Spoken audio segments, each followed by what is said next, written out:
na feel ni Daniel Padilla ang pagkanta ng River Maya hit song na Hinahanap-Hanap Kita na ginawan din niya ng sariling version noong 2012 at naging hit song din niya.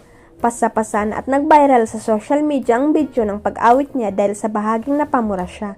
Ikinabit agad ng ilang nakapanood ang ganitong klase ng pag-awit ni Daniel, lalo na sa bahaging may spoken word sa hiwalayan nila ng girlfriend of 11 years na si Catherine Bernardo.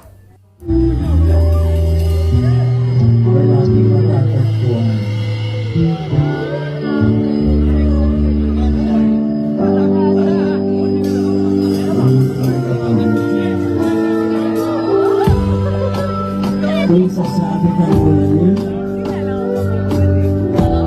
Pag hindi ka pinagsasamahan ng kaso, lagi mo na. Kung susunod ka sa Katero, may papili ka na rin pa! Pero para naman sa mga tagahangan ng aktor, nag-e-enjoy lang si Daniel sa pagsa-celebrate ng kanyang birthday at walang masama sa ginawa niyang ito. Nagpayag pa ng pagmamahal, suporta at pagbati ang fans ni Daniel sa kanya. May matamis at madamdaming mensahe ang batikang aktres na si Judy Ann Santos para sa kanyang mister na TV host na si Ryan Agoncillo. Ipinagdiriwang kasi ng dalawa ang kanilang ika-15th birthday anniversary noong April 28. Sa pamamagitan ng Instagram, proud na ibinandera ni Juday ang kanyang tudong pagmamahal sa asawa.